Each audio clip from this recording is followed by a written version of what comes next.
Imagine waking up one morning, feeling a little different, carrying a secret hope inside you. You're excited, maybe a little scared. You tell your boss, because it feels right. You think they'll be happy for you. But then, the next day, everything changes. You get called into a small, quiet office. The kind of room where nothing good ever happens. And there, you're handed a letter saying your job is over. No warning. No chance to explain. Just words on paper that shake your world. Jessica was that woman. A hard worker, a single mom-to-be, who believed in doing the right thing. She never imagined that simply being pregnant would cost her everything. What would you do if the place that was supposed to keep you safe suddenly turned its back? This isn't just a story about losing a job. It's about a fight for respect, for fairness, and for hope when the odds feel stacked against you. Jessica's journey is one many don't see, until they feel it for themselves. And what she did next surprised everyone. Jessica wasn't just any worker at the factory. She was someone who showed up every day with determination, juggling long hours and the weight of responsibility. At 28, she was a single mom-to-be, proud and hopeful, believing she was building a future for her child.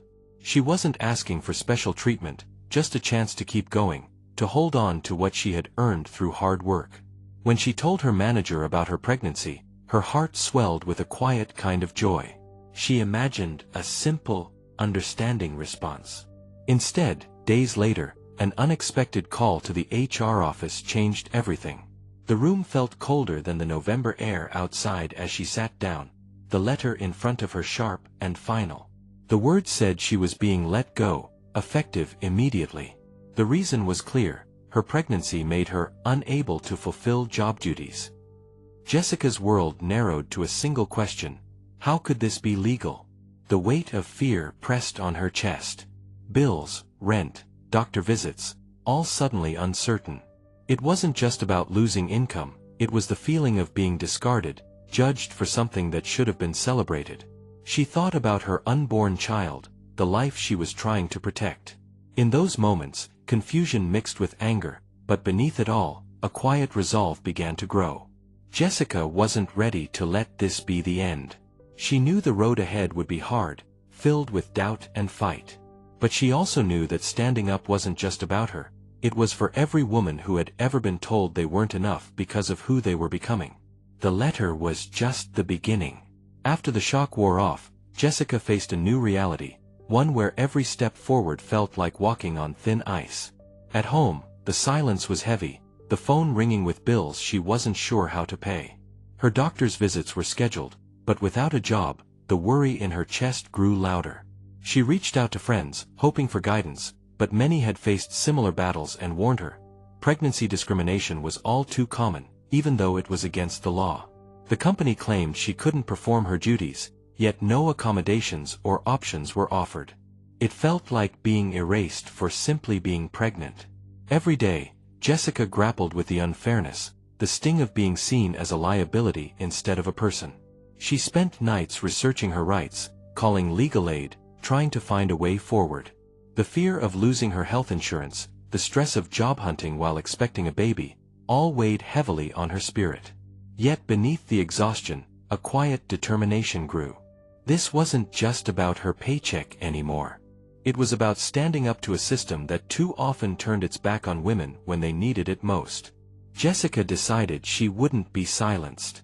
The fight ahead was uncertain, but it was one she knew she had to take, not only for herself but for every woman told she had to choose between her dreams and her family.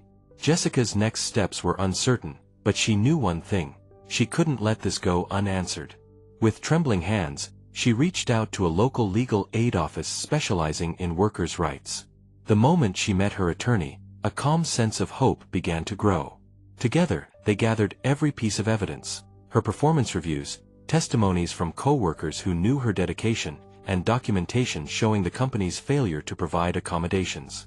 The courtroom was intimidating, but Jessica held her head high. When asked why she was fighting, her voice was steady and clear: you can't just erase someone because they're starting a family. The company argued she was unable to perform essential duties, yet offered no real proof or effort to support her. Witness after witness spoke to Jessica's reliability and commitment. The judge listened intently as Jessica shared her story, the fear, the loss, the strength she found in herself. Each word carried the weight of countless women silenced before her.